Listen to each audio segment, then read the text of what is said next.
السلام علیکم ناظرین، سیاسی ٹی وی کے عالمی خبرنامے میں آپ کا استقبال ہے۔ میں ہوں محمد شوکت اور سب سے پہلے نظر ڈالتے ہیں سرخیوں پر۔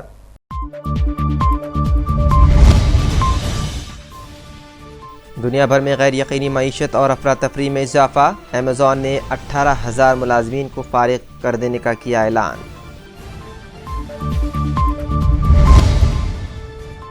فرانسیسی تنزیہ میگزین شارلی ایبدو نے ایران کے سپریم لیڈر آیت اللہ خامنہ ای کے متنازعہ کارٹون کیے شائع، تہران نے فرانس کو نتائج سے کیا خبردار۔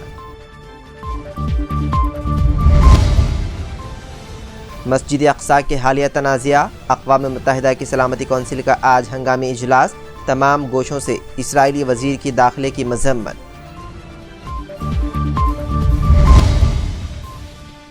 سال 2023 میں کورونا کی وبا ہو سکتی ہے ختم، عالمی ادارہ صحت کے سربراہ کا بیان، صحیح کوششوں سے جاریہ سال صحت عامہ کی ایمرجنسی ختم ہونے امید کا کیا اظہار۔ چین کووڈ اموات سے متعلق سرکاری اعداد و شمار اور وبا کے اصل اثرات پر نہیں بتا رہا ہے سچ، عالمی ادارہ صحت نے کی تنقید۔ اور روسی جارحیت کے خلاف یوکرین کی مدد کر رہے ہیں اور کرتے رہیں گے، امریکہ نے دی وضاحت، کہا روس خود اپنے نقصانات کا ہے ذمہ دار۔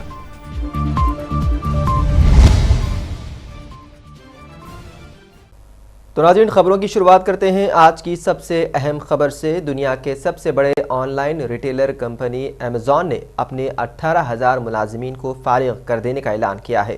کمپنی کا کہنا ہے کہ حالانکہ وہ اس فیصلے کے اثرات سے واقف ہے، لیکن غیر یقینی معیشت کی وجہ سے ایسا کرنا پڑ رہا ہے۔ پیش ہے خاص رپورٹ۔ دنیا کے سب سے بڑے آن لائن ریٹیلر ایمیزون نے اپنے 18,000 ملازمین کو فارغ کر دینے کا اعلان کیا ہے۔ کمپنی نے کہا حالانکہ اس فیصلے کے اثرات سے واقف ہے، لیکن غیر یقینی معیشت کی وجہ سے اسے ایسا کرنا پڑ رہا ہے۔ امریکی ملٹی نیشنل کمپنی ایمیزون نے اپنے 18,000 سے زیادہ ملازمین کو فارغ کرنے کا اعلان کر دیا۔ E commerce, cloud computing, on line اشتہارات، ڈیجیٹل اسٹریمنگ اور آرٹیفیشل انٹیلیجنس کے شعبوں میں کام کرنے والی کمپنی نے کہا غیر یقینی معیشت کی وجہ سے یہ فیصلہ کرنا پڑ رہا ہے۔ ایمیزون نے مزید کہا ملازمین کو فارغ کرنے کی ایک وجہ یہ بھی ہے کہ کووڈ وبا کے دوران کمپنی نے حقیقتاً کافی بڑے پیمانے پر لوگوں کو ملازمت پر رکھ لیا تھا۔ ایمیزون کے سی او اینڈی جیسی نے اپنی اسٹاف کے نام بھیجے گئے بیان میں کہا نومبر میں ہم نے افرادی قوت میں جو تخفیف کی تھی اور آج ہم جو تخفیف کرنے جا رہے ہیں اسی کے تحت 18,000 افراد کو فارغ کیا جائے گا۔ جیسی نے اپنے بیان میں مزید کہا فارغ کرنے کی وجہ سے لوگوں کو پیش آنے والی پریشانیوں اور مشکلات سے کمپنی کی قیادت اچھی طرح واقف ہے اور ہم اس فیصلے کو ہلکے میں نہیں لے رہے ہیں۔ انہوں نے مزید کہا جو لوگ اس فیصلے سے متاثر ہوں گے ہم ان کی مدد کے لیے مختلف طریقہ کار پر غور کر رہے ہیں۔ ہم انہیں پیکیج دیں گے جس میں خصوصی ادائیگی، عبوری ہیلتھ انشورنس کے فوائد، دیگر کمپنی میں ملازمت کے حصول میں تعاون شامل رہے گا۔ جیسی نے بتایا کہ یورپ میں بھی ملازمین فارغ کیے جائیں گے۔ انہوں نے کہا ملازمین کو فارغ کرنے کا فیصلہ 18 جنوری سے شروع ہوگا۔ ایمیزون کے سی او جیسی نے کہا یہ فیصلہ اچانک اس لیے کرنا پڑا کیونکہ ہماری ٹیم کے ایک ساتھی نے اسی اطلاع کو افشاں کر دیا تھا۔ جیسی نے کہا ایمیزون نے ماضی میں بھی مشکل اور پریشان کن حالات دیکھے ہیں اور ان کا مقابلہ کیا ہے اور ہم آئندہ بھی ایسا کرتے رہیں گے۔ ایمیزون نے کووڈ-19 کی وبا کے دوران اشیاء کی ترسیل کی مانگ میں غیر معمولی طور پر اضافہ ہونے کے بعد بڑے پیمانے پر ملازمین کی خدمات حاصل کی تھیں۔ اس نے سن 2020 اور 22 کے اوائل کے درمیان اپنی عالمی افرادی قوت کو دگنا کر دیا تھا۔ ستمبر کے اواخر تک دنیا بھر میں اس کے ملازمین کی تعداد 1.54 ملین ہو گئی تھی۔ ان میں ملازمین شامل نہیں جنہیں خصوصی موسم اور بالخصوص چھٹیوں کی سیزن کے دوران ملازمت پر رکھا جاتا ہے۔ بیورو رپورٹ، سیاست ٹی وی۔ فرانسیسی ویکلی میگزین چارلی ایبدو نے ایران کے سپریم لیڈر آیت اللہ خامنہ ای کے درجنوں کارٹون شائع کر دیے۔ ایران نے تہران میں فرانسیسی سفیر کو طلب کر کے اس پر سخت اعتراض کیا اور فرانس کو ان مبینہ طور پر اہانت آمیز کارٹونوں کی اشاعت کے نتائج سے خبردار کیا۔ ایران کے وزیر خارجہ حسین امیر عبداللہیان نے ایک ٹویٹ میں کہا مذہبی اور سیاسی اتھارٹی کے خلاف ایک فرانسیسی میگزین کی توہین آمیز اور ناشائستہ حرکت کو مؤثر اور فیصلہ کن رد عمل کا سامنا کرنا ہوگا۔ اقوام متحدہ کے عالمی ادارے صحت نے چین کی جانب سے کورونا وائرس سے ہونے والی اموات سے متعلق وضاحت پر تنقید کرتے ہوئے کہا کہ سرکاری اعداد و شمار وبا کے اثرات نہیں بتا رہے ہیں۔ پیش ہے خاص رپورٹ۔ اقوام متحدہ کے عالمی ادارے صحت WHO نے چین کی جانب سے کورونا وائرس سے ہونے والی اموات سے متعلق وضاحت پر تنقید کی اور کہا کہ سرکاری اعداد و شمار وبا کے اصل اثرات نہیں بتا رہے ہیں۔ جنیوا میں عالمی ادارے صحت کے ایمرجنسیز کے ڈائریکٹر نے کورونا وائرس سے متعلق صحافیوں کو بتایا کہ ہمارے پاس اب بھی مکمل اعداد و شمار نہیں۔ انہوں نے کہا ہسپتالوں اور ICU کی یونٹس میں داخل مریض اور خاص طور سے ہلاکتوں کی تعداد سے متعلق ہمارا خیال ہے کہ چین سے ملنے والے موجودہ اعداد و شمار بیماری کے حقیقی اثرات کو صحیح طریقے سے پیش نہیں کر رہے ہیں۔ گزشتہ ماہ بیجنگ کی جانب سے اچانک کئی برسوں کی سخت پالیسیوں سے پابندی اٹھانے، ہسپتالوں میں کیسز بڑھنے اور شمشان گھاٹ معمول سے زیادہ مصروف ہونے کی وجہ سے چین میں کورونا وائرس کے کیسز میں اضافے پر تشویش بڑھ رہی ہے۔ دسمبر سے اب تک چین میں وائرس سے 22 اموات رپورٹ ہوئی ہیں۔ چین نے اموات کی درجہ بندی کو بھی ڈرامائی طور پر محدود کر دیا ہے اور یہ حقیقت کی عکاسی نہیں کرتے۔ WHO کے ایمرجنسیز کے ڈائریکٹر نے اس بات پر زور دیا کہ وائرس کے حقیقی اثرات سے متعلق یہ جاننا ضروری ہے کہ یہ کیسے پھیل رہا ہے۔ ان کے مطابق شعبہ صحت کے ماہرین موجودہ صورتحال سے متعلق بہتر بتا سکتے ہیں اور اس سلسلے میں مدد کر سکتے ہیں۔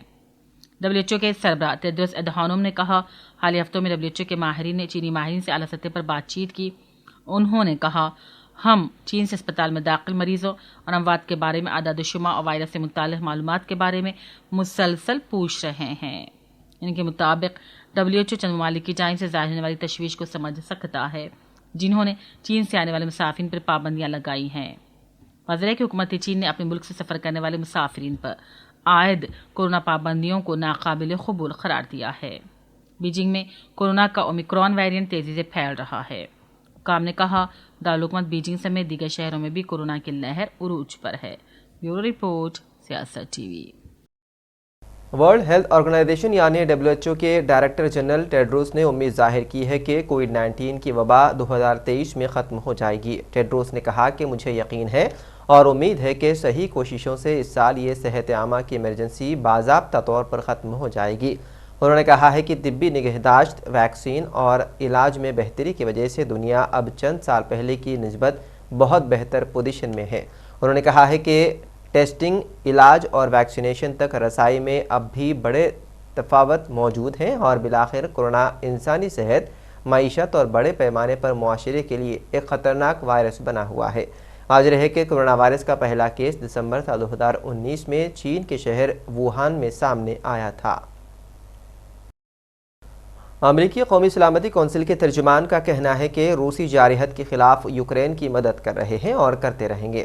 روس میں مقبوضہ یوکرینی شہر میں یوکرین کی جانب سے فوجی ٹریننگ سینٹر میں امریکی میزائل داغے گئے جس کے نتیجے میں 89 روسی فوجی ہلاک ہوئے تھے۔ اس واقعے پر وائٹ ہاؤس کی جانب سے جاری بیان میں کہا گیا ہے کہ فوجی ہلاکتوں میں امریکہ کا ہاتھ نہیں ہے۔ امریکی قومی سلامتی کونسل کے ترجمان جان کربی نے کہا ہے کہ یوکرین اپنے دفاع میں جوابی کارروائی کر رہا ہے جبکہ روسی فوجی اڈے پر امریکی ہتھیاروں کے استعمال کا روس کا الزام بے بنیاد ہے۔ جان کربی نے مزید کہا ہے کہ روسی جارحیت کے خلاف یوکرین کی مدد کر رہے ہیں اور کرتے رہیں گے۔ یوکرین پر جارحیت روس نے کی اور روس ہی اپنے نقصانات کا ذمہ دار ہے۔ وسطی یورپ ملک چیک ریپبلک کے ایک فارم کو 7,50,000 مرغیاں تلف کرنے کا حکم دیا گیا ہے جو ملک کی جملہ مرغیوں کی 15% تعداد بنتی ہے۔ واضح ہے کہ یورپ بدترین برڈ فلو سے نمٹنے کی کوشش کر رہا ہے۔ پولٹری بریڈرز کے یونین کے رکن کا کہنا ہے کہ مغربی حصے میں واقع بریڈ نیڈ ٹیشو کے گاؤں میں یہ پولٹری فارم چیک جمہوریہ کا سب سے بڑا فارم ہے۔ مسجد اقصی کے حالیہ تنازع پر اقوام متحدہ کی سلامتی کونسل کا ہنگامی اجلاس آج ہو سکتا ہے۔ ایک اسرائیلی وزیر کے مسجد اقصی میں داخل ہونے کے تنازع پر متحدہ عرب امارات اور چین نے اجلاس طلب کرنے کی اپیل کی تھی۔ اسرائیل کے انتہائی قوم پرست وزیر سلامت کے مسجد اقصی کے احاطے میں داخل ہونے کے واقعے کی دنیا کے متعدد اور بالخصوص مسلم ممالک میں سخت مذمت کی جا رہی ہے۔ چین اور متحدہ عرب امارات نے اس معاملے پر اقوام متحدہ سے سلامتی کونسل کی ہنگامی میٹنگ طلب کرنے کا مطالبہ کیا ہے۔ سفارتکاروں کے مطابق آج یہ میٹنگ ہو سکتی ہے۔ فلسطینیوں کے علاوہ مصر، اردن، سعودی عرب، ترکی اور متحدہ عرب امارات نیز دنیا کے دیگر ملکوں نے بھی بین گوئر کے اس اقدام کی مذمت کی ہے۔ اور وہیں اسرائیل کے قریبی حلیف امریکہ نے بھی اس نئی پیش رفت پر سخت تشویش کا اظہار کیا۔ امریکی محکمہ خارجہ کے ترجمان نیڈ پرائس کا کہنا تھا کہ ہم کسی بھی ایسی ایک طرفہ کارروائی کے سلسلے میں سخت فکر مند ہیں جو کشیدگی میں اضافے کا موجب ہو، کیونکہ ہم اس کے برخلاف دیکھنا چاہتے ہیں۔ انہوں نے کہا کہ امریکہ اس موقف پر سختی سے قائم ہے کہ یروشلم میں تاریخی مقامات کے پورے احترام کے ساتھ حیثیت جوں کا توں برقرار رہے۔ انہوں نے کہا کہ ایسی کوئی بھی حرکت سے جس سے صورتحال میں کسی طرح کی تبدیلی آتی ہے ناقابل قبول ہے۔ امریکہ نے کیپٹل ہل کی عمارت میں پائپ بم نصب کرنے والوں کی نشاندہی پر اب 1 کے بجائے $5 لاکھ انعام کا اعلان کیا ہے۔ امریکی محکمہ انصاف نے کہا ہے کہ کیپٹل ہل پر حملے کے 2 سال بعد بھی پولیس کو 350 مشتبہ افراد کی تلاش ہے اور حملے کے الزام میں 950 افراد کو گرفتار کیا گیا۔ امریکی حکام کے مطابق سیاسی جماعت کے دفاتر میں پائپ بم کس نے نصب کیے، FBI کی کھوج ابھی بھی جاری ہے۔ پائپ بم نصب کرنے والوں کی نشاندہی پر انعام $1 لاکھ سے $5 لاکھ کر دیا گیا ہے۔ اٹارنی جنرل میرگ گارلینڈ نے کہا ہے کہ 6 جنوری 2021 کے ذمہ داروں کے لیے احتساب کو یقینی بنانے کے لیے پرعزم ہے۔ کینیڈا نے گزشتہ سال 4,37,000 غیر ملکی باشندوں کو پرماننٹ ریسیڈنسی یعنی مستقل رہائش جاری کر کے ریکارڈ قائم کر دیا ہے۔ حکومت نے 2022 میں 4,31,645 افراد کو پرماننٹ ریسیڈنسی دینے کا ہدف مقرر کیا تھا۔ امیگریشن منسٹری کا کہنا ہے کہ ملک کی تاریخ میں یہ سالانہ بنیادوں پر سب سے زیادہ دی گئی پرماننٹ ریسیڈنسی ہے۔ ملک میں ہنرمند افراد کی کمی کی وجہ سے کینیڈا نے امیگریشن شروع کر رکھی ہے۔ 5 سال تک پرماننٹ ریسیڈنسی رکھنے والے افراد کینیڈین شہریت کے لیے درخواست دینے کے اہل ہو جاتے ہیں۔ 100 سال میں پہلی مرتبہ نئی امریکی کانگریس پہلی ہی ووٹنگ کے دوران اسپیکر منتخب کرنے میں ناکام رہی۔ دائیں بازو کے ریپبلکنز نے کیون میک کارتھی کے ایوان نمائندگان کا اسپیکر منتخب ہونے میں رکاوٹ ڈال دی۔ کیلیفورنیا سے تعلق رکھنے والے رکن کانگریس کو اسپیکر منتخب ہونے کے لیے سادہ اکثریت کی ضرورت تھی، لیکن 100 سال میں پہلی بار ایسا ہوا کہ 3 بار ووٹنگ کے باوجود بھی ریپبلکنز اسپیکر منتخب کرنے میں ناکام رہی۔ اس سے قبل 1937 میں ایسا ہی ہوا تھا کہ کانگریس کو اسپیکر منتخب کرنے کے لیے 1 سے زائد بار ووٹنگ کروانا پڑی۔ 1855 میں امریکی کانگریس کے اسپیکر کے انتخاب کے لیے 137 بار ووٹ ہوئی تھی، جو 2 ماہ جاری رہی۔ اور آخر میں سرخیوں پر ایک اور نظر۔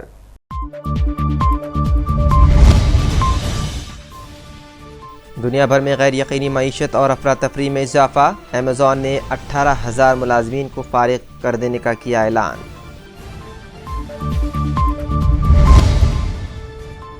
فرانسیسی تنزیہ میگزین چارلی ایبدو نے ایران کے سپریم لیڈر آیت اللہ خامنئی کے متنازعہ کارٹون کیے شائع، تہران نے فرانس کو نتائج سے کیا خبردار۔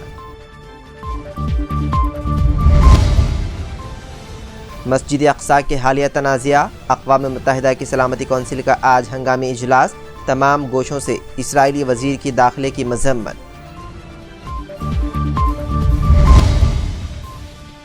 سال 2023 میں کورونا کی وبا ہو سکتی ہے ختم، عالمی ادارہ صحت کے سربراہ کا بیان، صحیح کوششوں سے جاریہ سال صحت عامہ کی ایمرجنسی ختم ہونے امید کا کیا اظہار۔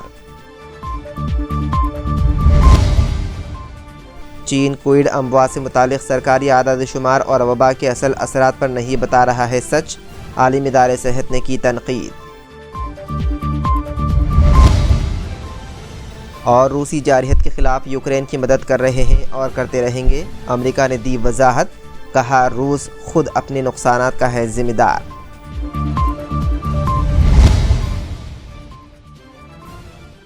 تو ناظرین، سیاست ٹی وی کے عالمی خبرنامے میں فی الحال اتنا ہی۔ مزید اپڈیٹس کے لیے آپ بنے رہیے سیاست ٹی وی کے ساتھ۔ فی الحال مجھے دیں اجازت، خدا حافظ۔